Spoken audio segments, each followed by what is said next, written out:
Assalamualaikum warahmatullahi wabarakatuh. Alhamdulillah, salatan wassalaman ala rasulillah wa ala alihi wa sahbihi wa man tabi'ah. Tidak lama lagi masyarakat muslim dan muslimat, khususnya yang berada di Provinsi Aceh dan Indonesia pada umumnya, akan melaksanakan yaitu ibadah Aidil Adha, akan menyambut Hari Raya Aidil Adha, merupakan ibadah yang sangat agung dan perbuatan yang sangat dimuliakan oleh Allah Subhanahu wa taala, dan dianjurkan kepada kita untuk mensyiarkan Hari Raya Aidil Adha ini untuk lebih ketimbang dengan Hari Raya Aidil Fitri.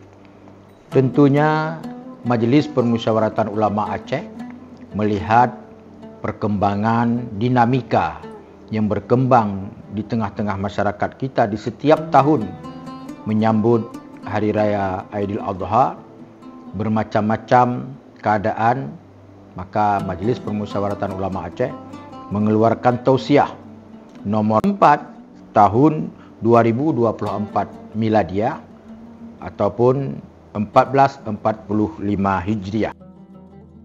Kesempatan ini kami gunakan untuk membaca yaitu hasil tausiah Majlis Permusyawaratan Ulama Aceh terkait dengan Idul Adha.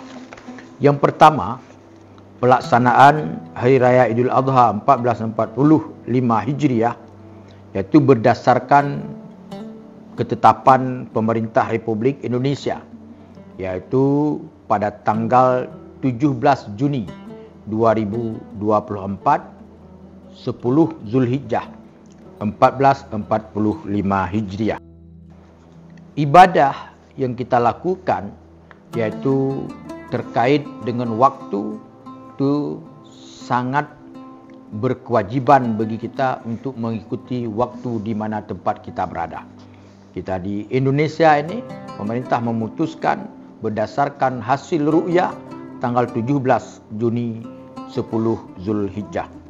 Yang kedua, kami meminta kepada pemerintah Aceh, pemerintah kabupaten kota dan masyarakat untuk menyambut Hari Raya Idul Adha dengan mengumandangkan takbir di masjid, tempat ibadah dan tempat-tempat lainnya sebagai bentuk syiar Islam yang dimulai sejak subuh hari Arafah sampai dengan asar hari Tasyrik yang ketiga.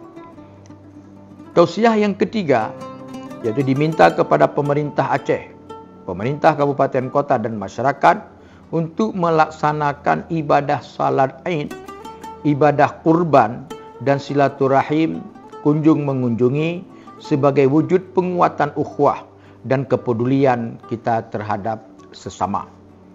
Keempat, diminta kepada pemerintah Aceh, pemerintah kabupaten kota dan masyarakat dalam melaksanakan ibadah kurban agar tetap menjaga tata cara dan adab-adab penyembelihan haiwan sesuai dengan ketentuan syariat. Fenomena selama ini yang terpantau oleh kami, adab-adab penyembelihan itu sudah jauh ditinggalkan oleh masyarakat kita, khususnya pada waktu penyembelihan kurban. Kami sangat berharap masyarakat panitia kurban untuk kembali membuka fikih-fikih bagaimana adabuz zibhi, adab dan tata cara penyembelihan. Kelima, diminta kepada pemerintah Aceh, pemerintah kabupaten kota dan masyarakat dan panitia pelaksanaan penyembelihan kurban untuk memastikan kondisi haiwan kurban yang sehat dan higienis di dalam penyembelihan sesuai dengan ketentuan syariat. Keenam, diminta kepada pemerintah Aceh dan pemerintah kabupaten kota untuk melakukan pengawasan terhadap pemasok dan peternak sapi dan sejenisnya dalam menjaga keabsahan penyembelihan yang berlangsung.